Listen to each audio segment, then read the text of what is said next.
Welcome to Inside Racing and thank you for joining us. When Des Hoysted hung up the binoculars after calling a Fairfield harness meeting on June the 18th, 2001, he brought down the curtain on a magnificent career embracing 53 years. Des is a member of the famous Victorian racing family and he called his first race at Wodonga on Boxing Day in 1948. Soon after that he went to Melbourne to become understudy to Joe Brown on the ABC.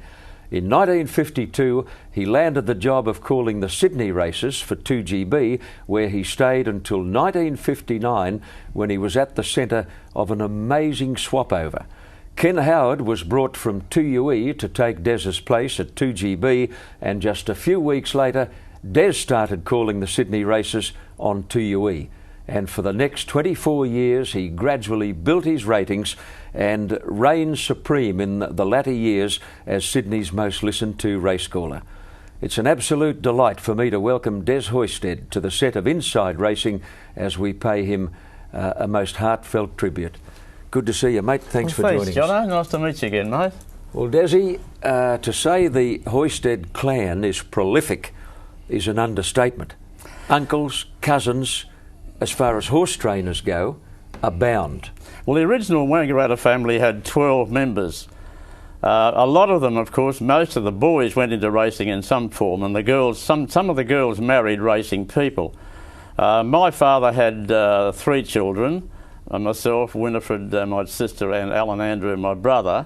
I was the eldest of the 3. But from then on, of course, after the 12, the other members of the family weren't quite so prolific, and I think 4 might have been the best total of any of the other progenitors. But throughout those years, of course, they were the top racing family in Victoria. My dad rode for the father originally, and then for the second elder brother, that was HF Tib Hoysted in those days. Now, there's a beautiful old photo of your dad, Wally, who was a very successful jockey in that part of Victoria for a number of years. And obviously you grew up watching your dad riding in races. Well, we used to live right alongside the main stable, and so I got very interested, of course, in horses. My dad rode from that area around about Wangaratta and the northeast of Victoria. He rode a few winners in Melbourne. He got up as far as Wagga and he won a few Albury Cups. So he was a pretty good rider in that particular era, in that class, I suppose you could say. He was never a star. But he had a couple of very bad falls. He rode until about the beginning of the Second World War, from around about 1904, when he was 12 when he started. He won the Wangaratta Cup when he was 13, but he had some very bad falls later on, and he gave it away around the start of the Second World War. Now, you told me once about one of his falls at the Wangaratta races. You were there with your mum and your baby sister, and your father crashed with a couple of others before your very eyes. Yeah, well, that was at Wangaratta, and I was 6, my sister was 4, and 3 horses came down right on the winning post. In those days, of course, John, there were no vests and no helmets, and they had these reinforced cardboard for skull caps. They didn't get smashed up all that badly, but it looked a terrible fall. And my mother, of course, was horribly upset at the time.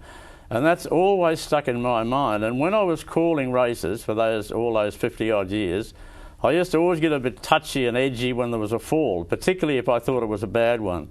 It stuck with me, and I can really see it now, you know, the horrible scramble of horses and jockeys all over the place. But as it turned out, it wasn't quite so bad in total. Did you ever see yourself as a jockey? No.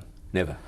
I rode a bit. I went to the track and I rode, but I was always going to be too heavy, and I was going too well at school. My dad never wanted me to be a jockey after what he'd been through. There was no money in those days, of course, in the bush and during the Depression era in the latter part of his career.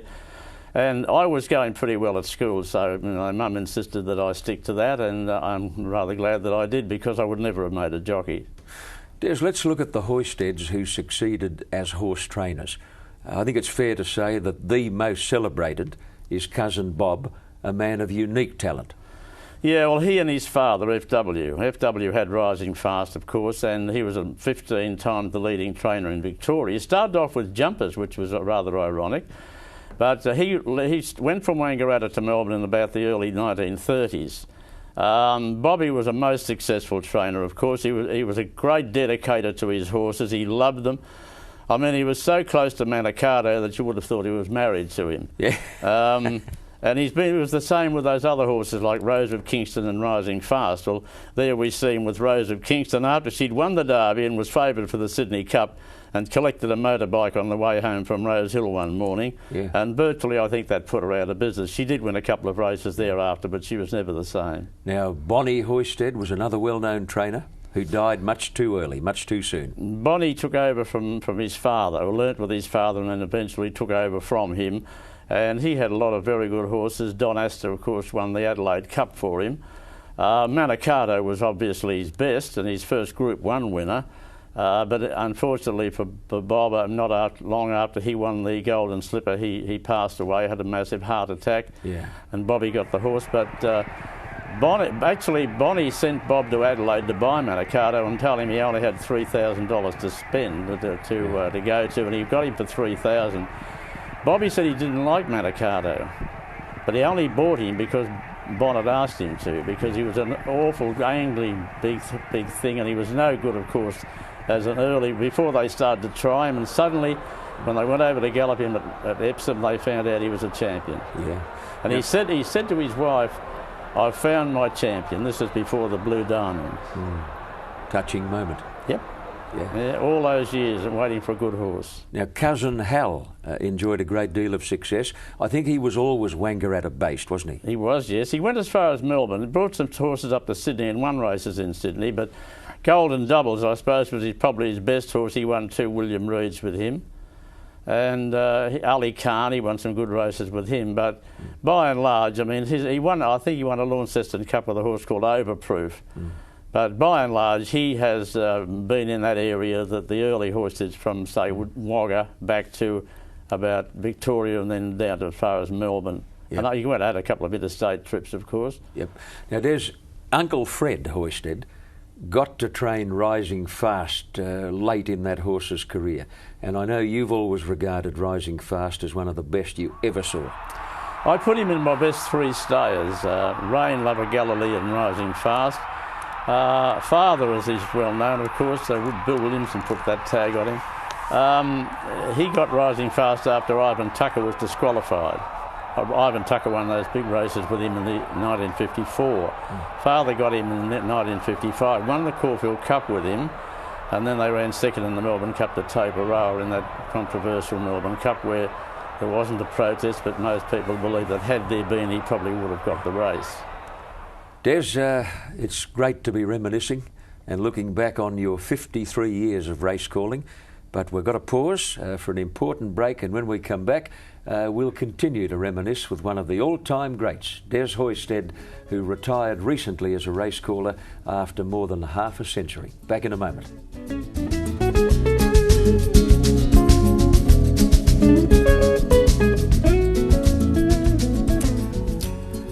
Welcome back to Inside Racing, and my special guest is the one and only Des Hoysted.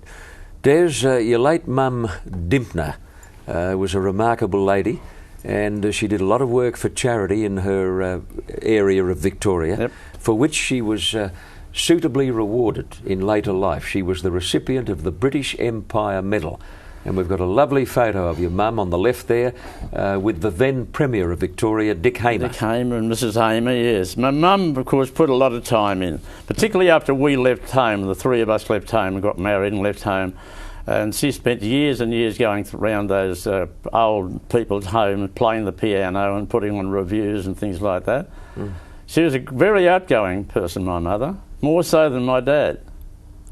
I think in the looks department you've certainly thrown to mum. Yeah, I got the hoisted nose though, haven't I? The old Lionel Rose? Yeah. A noble one at that. Ah, beauty.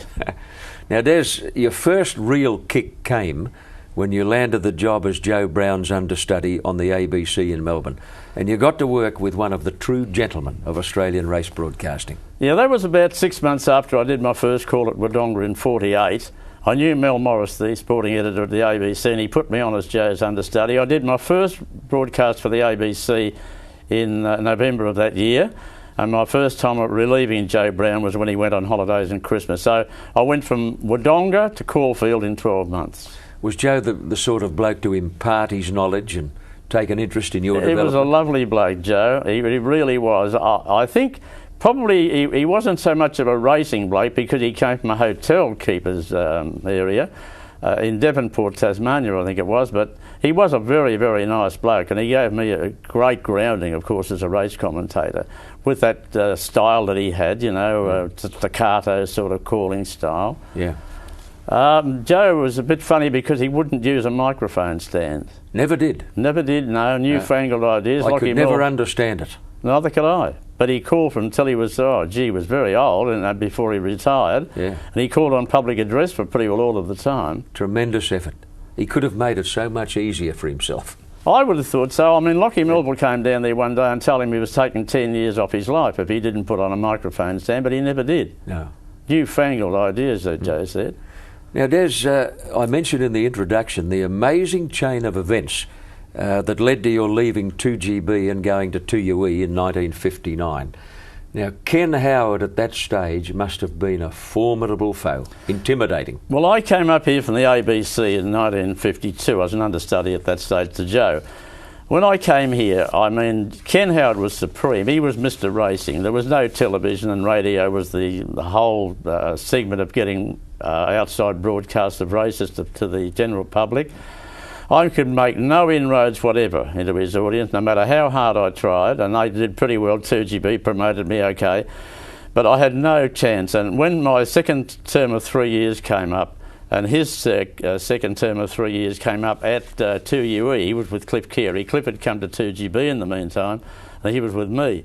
But he obviously wanted Ken because Ken was going to get the ratings. So they promoted Ken on 2UE and took him across and gave him a contract there and left me out. I didn't get a renewal. So I had to do something, so I eventually went round to 2UE and told Pretty lonely feeling at the time. It was indeed, because I was in Sydney with a house and a wife and a child and nothing to go to. So anyway, I eventually landed the job at 2UE and was there for 24 years. And didn't you have the last laugh with the most enviable ratings for the last few years? Yes, well, over there, I think 2GB and they gave me a bit of assistance there. 2UE gave me a free hand to virtually do what I wanted. As long as I didn't slander anyone. Yeah. I was able to roast or criticise and so forth and be pretty open about things. And then gradually I also improved my calling style, made it more commercial, and I got the ratings, and 2GB were very, very lax in what they did, and eventually 2UE got over the top of them. And no mean order.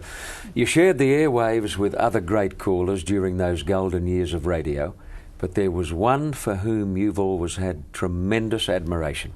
The late Bill Collins. I worked with Bill Collins for a number of years, for about 20 years all up, from when I went to 2UE.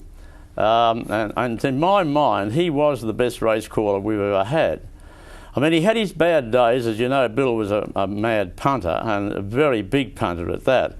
And his punting used to sometimes dictate his work. But when he was on song, I've never ever heard a person who could call a race better, describe what was happening, anticipate so well, and also he had a perfect voice for race calling. So he was, to my mind, the best. The most accurate I ever heard was Lockie Melville, the ABC, and he was my role model, John. When I was listening to him in Victoria before I ever started, I loved his style, very ABC style, so that's why when I learnt that way, I didn't go well as a commercial caller for a long time. Yep. Well, let's listen to the Des Hoysted style as it was in the mid-1970s. There has never been a tougher assignment for a race caller in this country than the running of the 76 Melbourne Cup, when Flemington was hit by a freak storm about an hour before the running of the Melbourne Cup. The jockeys' mothers wouldn't have recognised them, but Des Hoysted made a tough assignment look pretty easy.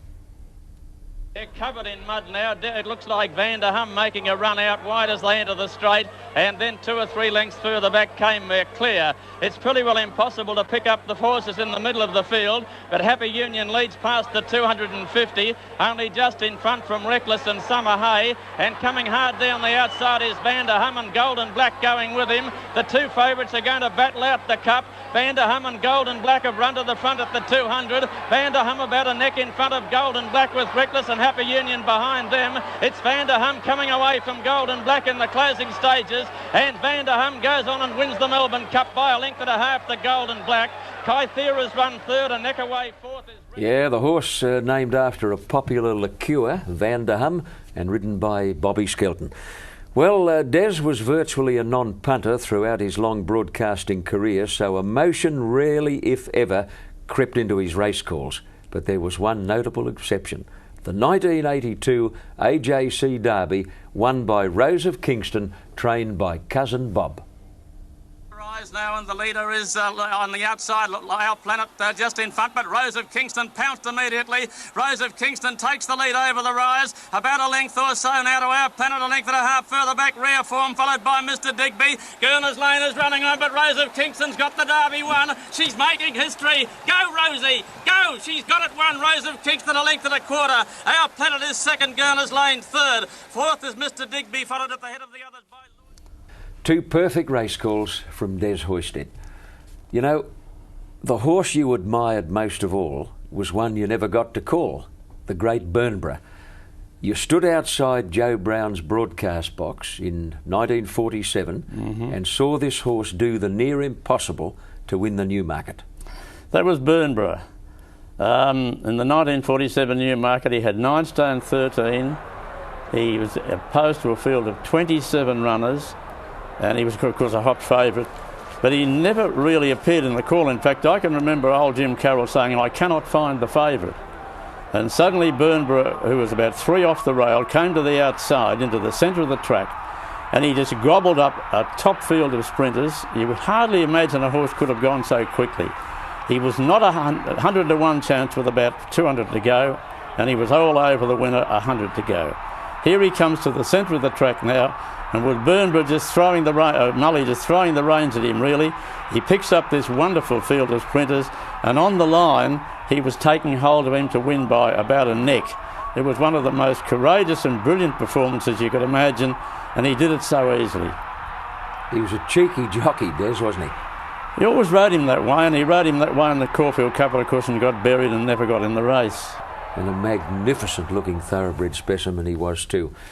In the 1950s, you fell in love with a beautiful bay horse called Karaoke. He raced until he was 7. He won about 20 all up.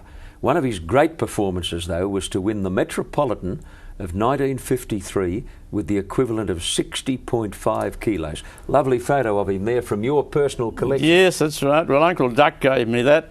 Well, now, of course, here he comes here in the Metropolitan. He had run third in the Epsom on the previous Saturday after jumping a fallen horse, and Duck wanted to scratch him, but he wasn't allowed to.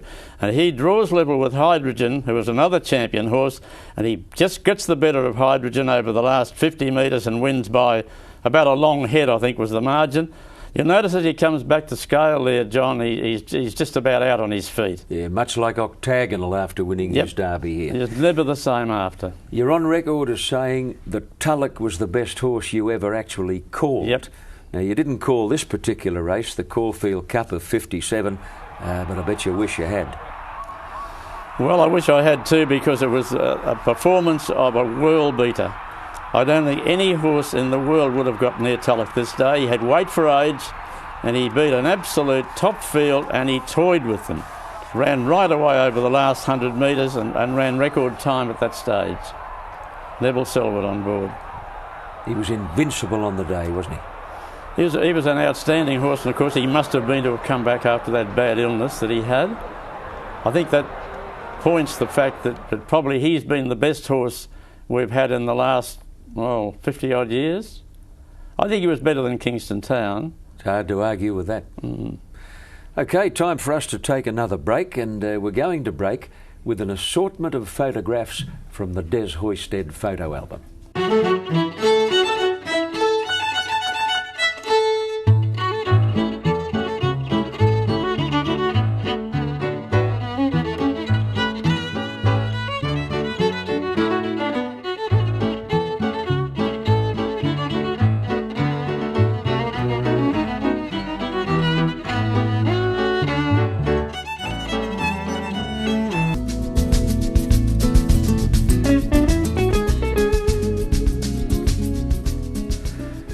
Welcome back to Inside Racing, chatting with Des Hoysted about the great sprinters he called during his long career. You've always had a big rap on Vane. The best sprinter I ever saw, along with Manicato, but I would have thought possibly he's better than Manicato for his performances. Here he is winning the Golden Slipper, and remember Special Girl? Oh, yeah. It's supposed to be a match between he and Special Girl never got in the race. That was a magnificent performance by Vane. Then he went to Melbourne, of course, and he won that Craven A Stakes by 12 lengths and under handicap conditions. Yeah. He was a freak, and unfortunately broke down early. You know, most racing commentators of your era regard Darby Munro, George Moore as the best jockeys they saw. Mm-hmm. You've always leaned slightly to Billy Cook in your appraisal of jockeys. Yes, I liked Billy Cook's record and I liked his style. He had a lovely style, so he looked the part of the horse. You know, you see him on horses and he didn't look as though he was there as a separate entity. And he had a marvellous judgment of pace. He won 2 Melbourne Cups, of course. I always felt, however, John, that had Peter Cook been able to stay in racing for as long as his father, that he would have been at least the equal of him. I thought he was a marvellous jockey, but he just didn't have the temperament, and things went wrong and his career blew up and he was out much, much earlier than he should have been. But I always felt his style was reminiscent of his father, and you see some of the judgment that he displayed in some races. In the Melbourne Cup he won on Black Knight. That was an outstanding ride. A beautiful ride, beautiful judgment, and just a dash also. Yep. Now, Des, 1983 was the year in which you were forced to relinquish your metropolitan race calling duties. 2UE at that time had a policy that personnel were to be retired at age 60, so you had to give it away. You went out kicking and thrashing, which is I wasn't happy about it. And your final day was a Warwick Farm meeting. I can remember doing a little piece on your retirement for Channel 9 News, and here is the footage from the archives, and we'll see a lovely pan up to the broadcasting box here in a moment, and there you are getting ready to call your final race with Ray Hadley standing on your right. Yes, and a mustachioed Ray Hadley. An emotion-charged day, Des, and a pretty tough day for you to get through. Yeah, and I still managed it okay, but I think perhaps there wasn't quite as much build-up to my retirement as there had been to Ken's. That was a very traumatic day, and when the day you retired must have been draining on you also, and Ray Conroy. So I sort of didn't want any fuss when I finished, because I didn't think I could cop it, because I can't watch a sad movie, the end of a sad movie. I'm a very sentimental sort of person, and I thought I'll go through this day, and I'll do it the same as any other day, and when I walk off, that's it. But I wasn't happy about retiring, because I thought that the compulsory retirement at 60 was a bit unfair. I was going pretty well at the time. Your achievements are many in the business, but is there a regret? Something you didn't do that you would like to have done, or something you'd like another shot at? Well, I don't think I ever was greatly enamoured with calling overseas, so I didn't miss that. I think had 2UE carried me on for another, say, period of a couple of years, I would have been happy. I think that's the only thing I missed, because I felt that at the time they retired me, I was still going as well as I had been 5 years earlier. My ratings were still as good. Ironically, the first survey that came out after my retirement was due a month later, and we were top rated over KY, which, you know, made it a little bit, I thought, was lopsided and unfair. But no, other than that, no, I had a good career, John. I've made a lot of friends. I've been to a lot of places. I've seen a lot of things I would not otherwise have seen, and I've achieved a lot of things I would not otherwise have achieved. So really, I've got no regrets at leaving the public service and going into racing. Des, thank you very much. We're out of time, as always. I've enjoyed our chat. I want to thank you for all the little favours you did for me over a long period of years. You were the first bloke to come and wish me good luck the day I did my audition race call in December of 1964, and I've never forgotten it. I remember that was at Canterbury, was it? It certainly was. When I was terrified. When we had the old broadcast boxes. Yeah. Yeah, and you've done so well, John. I congratulate you on what's been a marvellous career for you. and I hope that our association and friendship lasts many more years. I'm sure it will, Des. Thanks for joining us on Inside Racing. Congratulations on a magnificent career. Thanks, mate. The one and only Des Hoysted, and it was an absolute delight to have him on the program. We look forward to your company again next time around when we introduce another famous racing face. Until then, many winners.